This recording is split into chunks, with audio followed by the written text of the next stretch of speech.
Hey everyone, and welcome to my channel Cakes by MK. In today's video, I'm going to be showing you guys how to get beautiful drips on your buttercream cakes.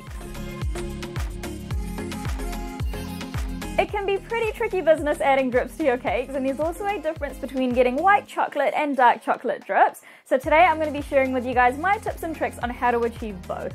Also, if you're new to my channel, then please click the subscribe button below and don't forget to turn on the notification bell so that you're updated whenever I upload a new video.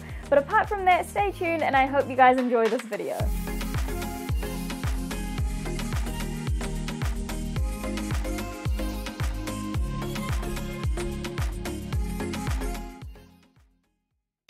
So adding drips to your cakes can be a bit tricky sometimes, so there are a few tips and tricks to making sure that you get them perfect every time. So first up is the consistency of your ganache. So a ganache is really simple. It's only made up of 2 ingredients. So we've got chocolate and we've got heavy cream. And the ratio of heavy cream to chocolate will be different depending on the type of chocolate that you're using. So first up, we're going to be doing our dark chocolate drips. Now when it comes to dark chocolate drips, the ratio of heavy cream to dark chocolate is equal parts. So today I've got 180 grams of dark chocolate or semi-sweet chocolate, and then I've also got 180 milliliters of heavy cream. Now one thing to keep in mind if you are using your measurements in cups is that a cup of chocolate to a cup of heavy cream is not the same weight. So just make sure that you're converting your measurements properly if you're using cup measurements. So now all we need to do is combine these 2 ingredients together, and there's 2 really easy ways to do that. Now the first method, which is what I'm going to be using today, is just putting it into the microwave. So all I'm going to do is I'm just going to get my heavy cream, put that over my chocolate, and then put that into the microwave for around 20-second bursts, and then just give it a mix in between each burst until the chocolate is fully melted. And then the second option, if you don't have a microwave or just prefer not to use one, is to heat your heavy cream over a stove. So you just put it into a small saucepan, put that over the stove, and then just wait till you start seeing simmering edges, and then just pour your hot cream over your chocolate and then just let it sit for about 5 minutes. This will give the chocolate some time to melt, and then just stir it after the 5 minutes, and then you'll have a nice beautiful chocolate ganache.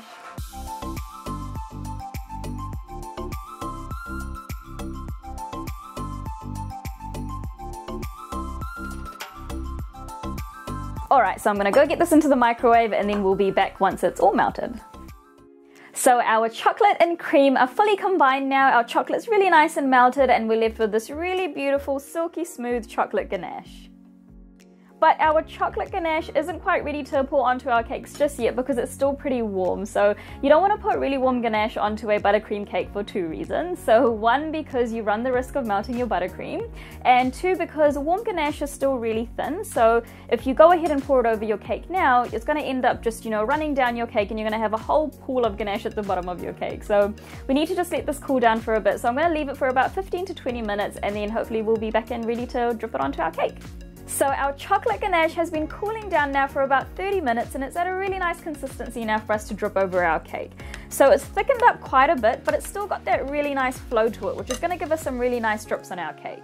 Now the next step to making sure that you get your drips right is making sure that the cake that you're dripping it on is really, really cold. So this cake that I've got here has been sitting in the fridge for about an hour. So the icing is really nice and firm now, and it's really cold to the touch. And the reason why you want your cake to be cold is because when we do our drips on the cake, then that's what's going to help the drips set as they drizzle down your cake on the side. Now when it comes to adding drips to the cakes, there's a few different methods that people use to do this, but I prefer to just use a spoon. And the reason for that is because I like the look that a spoon gives, as well as the ease of it. So I know I'll always have a spoon lying around at home.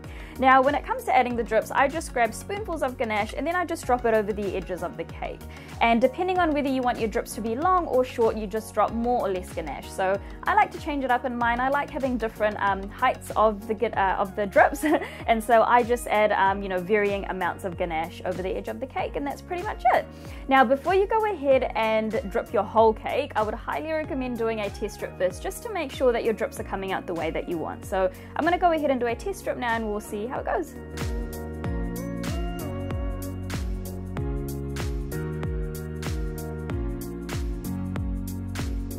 Yep, so I'm pretty happy with how that's come out, so I'm going to go ahead now and drip the rest of the cake.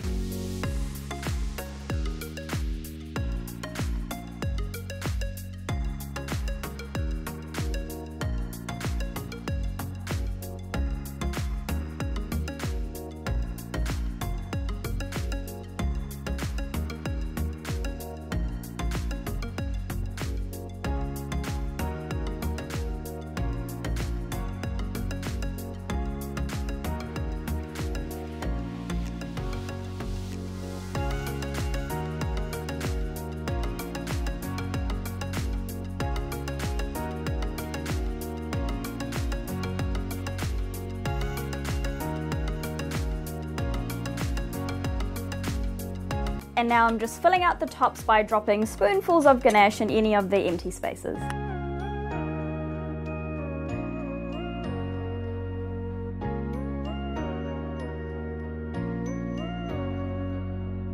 And that is pretty much it. And the one last thing is, when it comes to the top of your cake, if your ganache is still at a nice consistency, then it should just smooth out on its own. But sometimes if your ganache is starting to set too quickly, then you can end up with kind of, blobs of ganache at the top of your cake. So what you can do to fix that is just get a really hot spatula. So put that into some boiling water and then just, wipe it before you use it on your cake, because you don't want water to get on your cake. And then just use that hot spatula to smooth it out. So basically the warmth of the spatula will help to melt some of the ganache, and then that's what's just going to help it smooth out. And then basically you're left with a really beautiful drip cake. So now we're on to our white chocolate drips. So when it comes to making a white chocolate ganache, the ratio of heavy cream to chocolate is different because white chocolate doesn't have any cocoa solids in it. So the amount of heavy cream that we're going to use is a lot less than when, say, making a dark chocolate drip like we made before. So the ratio that I like to use is 3 parts chocolate to 1 part heavy cream. So today I've got 180 grams of white chocolate, and then I've got 60 mils of heavy cream. And now what I'm going to do is I'm going to combine the two, and I'm going to do exactly what I did with the dark chocolate drips. Combine it together, put it into the microwave for around 20-second bursts, mixing it in between each burst until it's fully melted.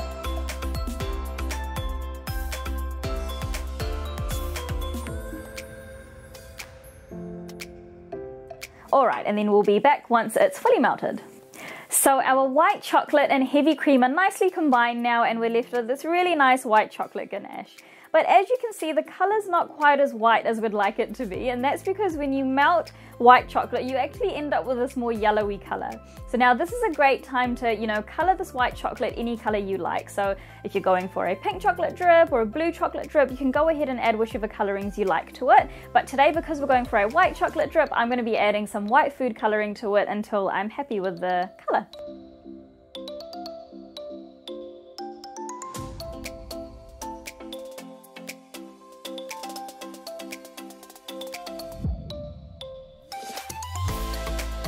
Alright, so as you can see, our white chocolate ganache is more of that white color that we want. So now what I'm going to do is I'm just going to let this cool down just the same way I did with the milk chocolate ganache, and then we'll be back to put it onto our cake. So our white chocolate ganache has cooled down now, and now it's ready to pour onto our cake. Now, just as I had with the milk chocolate ganache, I've got a nice cold cake here ready to go, and I'm going to start off by doing a test strip using a spoon.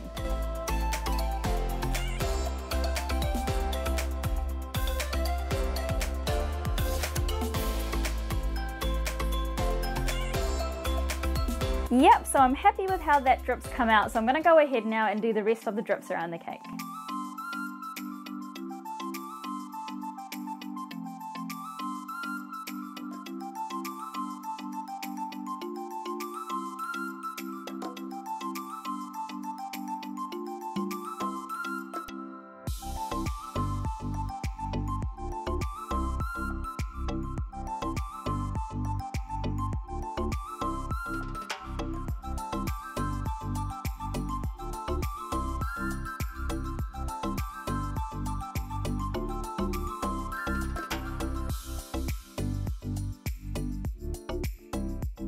And then I'm just filling out the tops.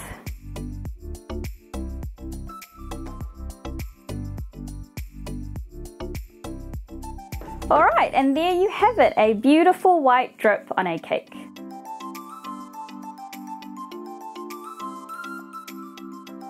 I hope you guys enjoyed this video on how to achieve beautiful drips on your buttercream cakes. Please like and subscribe for more videos like this, and thanks again for watching Cakes by MK.